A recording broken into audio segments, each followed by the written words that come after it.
Welcome back to Daytime Ottawa here on Rogers TV. Oh boy, are we in for a treat when Suzie Vinnick, Lloyd Spiegel, and Charlie Acorte come to Ottawa. I mean, this is a superstar trio we're talking about here. 60 international awards between them.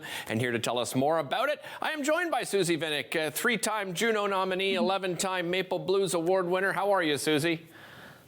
I'm great, Derek. How are you doing? I'm doing great. So nice to catch up. I don't think we've spoken in about 8 years, and of course we've all gone through some challenges. I know your industry in particular, Suzie. Just maybe that's a good starting point, Suzie.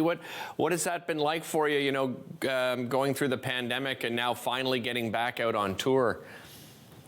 Yeah, the pandemic was pretty quiet. Yeah. I had been really busy up until it happened. I still managed to do some work over the course of it, and did a lot of streaming shows. So I spent a lot of time online singing and stuff. So I was grateful. I was still able to connect with friends, but and family and fans across the country and the States too, actually. So that was good. But it's sort of gone from I forget the saying, but from super quiet to really busy, as we're 6 shows into a 26-show tour. Wow.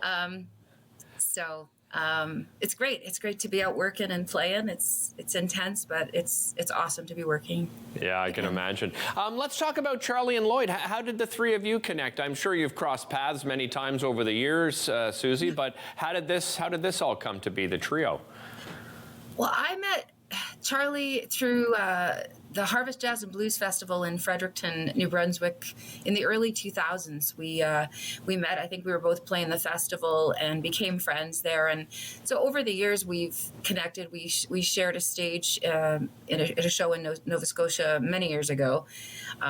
We didn't perform together, but we've known each other for a long time, and big mutual respect. And Lloyd is someone that I have connected with more recently, but Charlie has a bit more of a history, and the three of us came together to put this tour on, and just knowing our backgrounds, we all love the same kind of music, and but sort of take different approaches at it. Lloyd's from Australia, so he's got kind of a different background. Charlie's an East Coaster, and then I'm originally from Saskatchewan, but lived in Ottawa for 7 years, and so.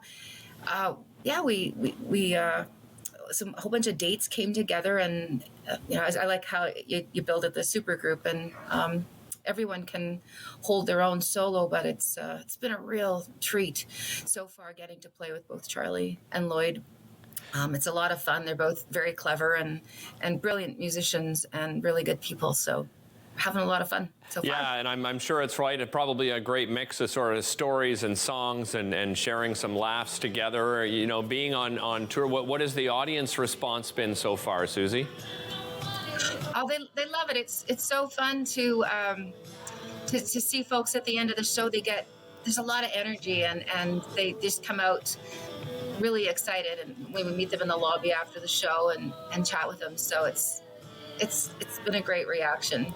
And some folks are coming to more than one show. Oh, I love it. I love it. Well, I mean, you're calling it the Roots and Blues, kitchen party. So that in itself gets people excited, right? Who doesn't love a good kitchen party?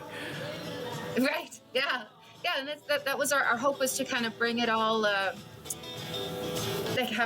sitting in someone's kitchen, but it's not fiddle music. Like I think of kitchen party and I think of the East Coast, but we're all Roots and Blues musicians, so it's musically a little different than the typical kitchen party, maybe, but we have a lot of fun, interact with the audience, and nice. Suzie, let's go back. I mean, for people, I mentioned it to you off camera. Everyone probably knows the name Suzie Vinnick. I mean, you've won so many awards over the years. But for those that aren't familiar with sort of your beginnings, Suzie, where did music come into your life? I'm from Saskatoon, Saskatchewan originally, and short and sweet. I was a miserable dancer, Ukrainian dancer, but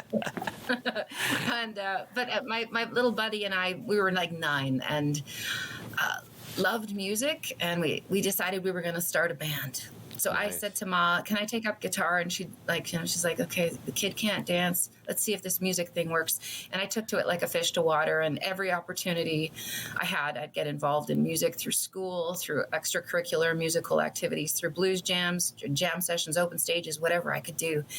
And all through high school, I was really involved in the music programs there as well. So, and so that music has just been amazing. And in the late, I got to think of the years, the late 80s, I heard this guy at a festival named Tony D. Oh, yeah. And a year or so later, we both got hired because I was also playing bass and to play back with Back Alley John, who lived in Ottawa briefly, and then he was doing a show in Saskatoon. So Tony and I got to play with Back Alley John and enjoyed playing music together. So we played briefly in Saskatoon, and then he moved back to Ottawa, and I followed him out to come out to Ottawa, play music. So that's nice. My very early days as a professional musician were in Ottawa. And was that your introduction to the blues, or were you a fan beforehand? My introduction to the blues was through the local blues bar. There was a bar called Buds on Broadway, and every Saturday they hosted a blues jam. And so normally it's over, like you have to be 19 or older to go to the bar, but because it was a restaurant in the day, as a teenager, I was able to go and attend and perform at the blues jam. So that was my introduction, and nice. They were so good to me. I would spend, blues bands would come from across Canada, Canadian blues bands, and American ones would come up as well that were willing to brave the Saskatoon winter, and it happened to have a block heater in their vehicle to keep it warm. So that was my introduction. And, nice. And Tony, one of my favorite blues guitar players was Stevie Ray Vaughan, and playing with Tony, it was like Tony's got his own voice on guitar, but he certainly shared a bit of the Stevie Ray Vaughan thing. So it was really thrilling for me to get to play with music. Two of my favorites right there. You just mentioned Stevie Ray Vaughan, Tony D. Thanks so much for joining us. Really appreciate it, Suzie. Again, get your tickets before they sell out. We'll be right back after this.